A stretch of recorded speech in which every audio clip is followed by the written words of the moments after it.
Well, welcome to Red Rock Farms. We're just north of Fairbank and to the west of Owine. And Miss Heather and I are here today to join you out at the pumpkin patch to show you some of these great pumpkins. But first, let's talk about the life cycle of a pumpkin. How does it start off? It first starts off as a seed, and inside that seed is a tiny little plant curled up inside of it. It gets planted in the warm, moist soil, and then about 10 days later, the roots go down into that soil, and it starts taking up water and food, and then the leaves, the little seed leaves, poke up, and they start using that sunlight to make their own food. They use that sunlight and the air and the water to make the food for the plant.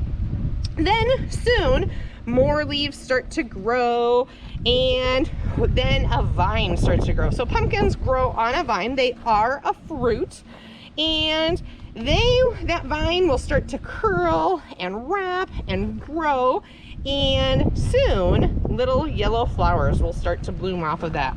With the yellow flowers, bees will help pollinate those flowers, and a pollinated flower will then start growing a pumpkin.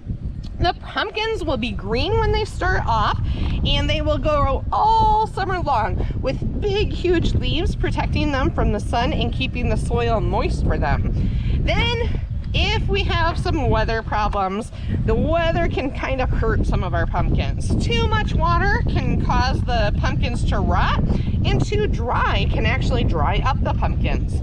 Cucumber beetles and squash bugs can eat pumpkins before they're ready to pick and can kill the pumpkin.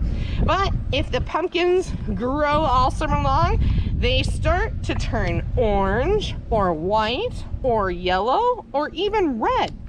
4 months ago, these pumpkins were only seeds, and now we have a pumpkin to carve or eat.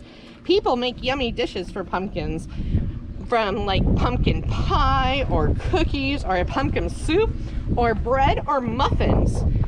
Personally, my family, we love to eat the seeds from the pumpkins we carve.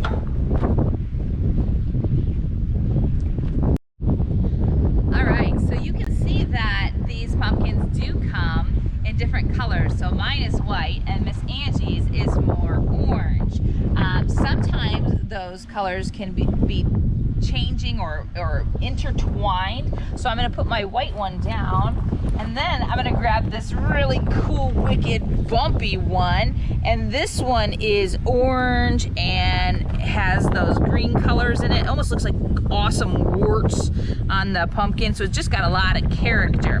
So this one's more for decoration, and then Miss Angie's is more just the green. There's a little bit of mix on that orange side. Oh, and the bottom, look at that. My bottom is all mostly green, and her bottom is mostly orange. So that's kind of fun. We do like to look at the different colors and shapes and stuff when we come out. Really got to be careful not to touch the pumpkin by the stem, because the stem is the part of the plant that Miss Angie talked about, and it can sometimes break off. So this one is very different. It's got those, it's almost like a gourd or squash, more so than even the actual pumpkin. So Miss Angie's got a couple other ones she's going to show us. Different lengths, different colors, different bumps. Oh wow, look at the bumps on that one. And it's so light colored compared to those other gourds that she has there. And a gourd is just maybe another word we might use to describe some of these pumpkins and squashes. Oh, this one is heavy, you guys. Oh, I can barely lift it. Look at all the cool warts and that stem on the top. It kind of has like a white orange look. What does the bottom look like? There's some the grass where it was sitting, so maybe dust some of that off. But this part is smooth and this part is rough. Very fun and different. And then this one is almost yellow, Miss Angie. It is. Isn't that crazy? Yeah, it's such a neat color. I really like that one. If I came here, I would maybe pick a yellowish kind of color pumpkin. And then look at this super cute little baby. And here at Red Rock Farms, they have a little tic-tac-toe that you can do with these little mini pumpkins. So that would be a fun activity to add to your visit out here. Let's look at this one too. This one, it reminds me, it's shorter and chubbier, maybe wider. Ooh, look at the colors on the bottom. Oh, really light green and orange on the sides, but not a dark bright orange. So, you know, color variation is something that each pumpkin has, and you get to come and pick your own pumpkin when you come to a farm like this. So we really encourage you to get outside and do that with your family as well. So these are all the different kinds of pumpkins we found out here, and we're gonna show you some of the other things as well. All right, we're here at the tic-tac-toe on the bale, and Miss Angie's gonna go first. She's got orange pumpkins, and mine are pretty much yellow. She's gonna go in the middle. Go figure. Okay, I'm gonna go right here with my yellow. That's where you always go. You always start in the Right? middle, don't you? Okay, I got a blocker, so I'm gonna go down here. I'm gonna block Miss Heather. Then I'm gonna go over here. Oh man. Now what? Oh, I'm gonna go here. Okay, I'm going for the block here, And I can go there. what fun. So come and enjoy tic-tac-toe with pumpkins, or make your own board at home. It's a pretty windy day out here, but we are going to go pumpkin pulling. Something you could do at home too. Oh no! Oh, you got 3! 4! Try again! Okay, let's see how I do this time. Oh, you got 2 more! You got 6! Yay!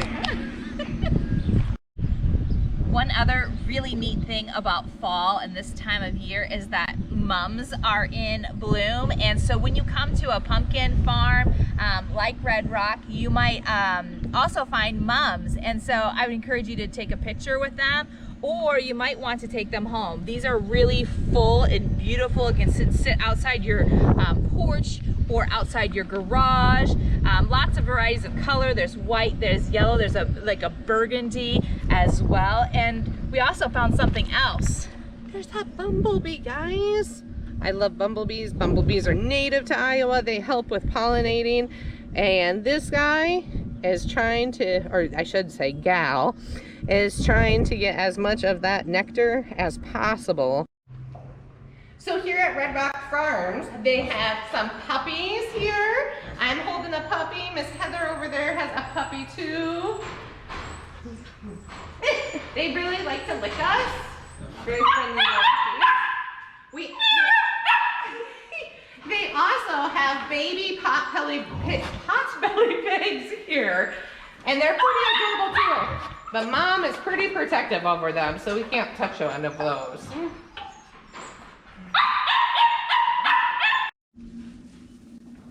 They have baby goats. Does anybody know what a baby goat is called? They're called kids.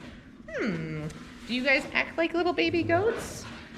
Pretty cute. You can feel the horns starting to come on the top of the head here.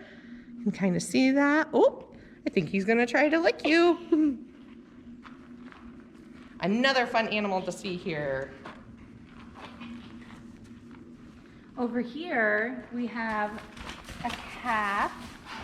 It's a little spirited, so running around, but lets me touch him. It's a very rough tongue, very rough when he licks me, or she, and very cute patterns, very petite.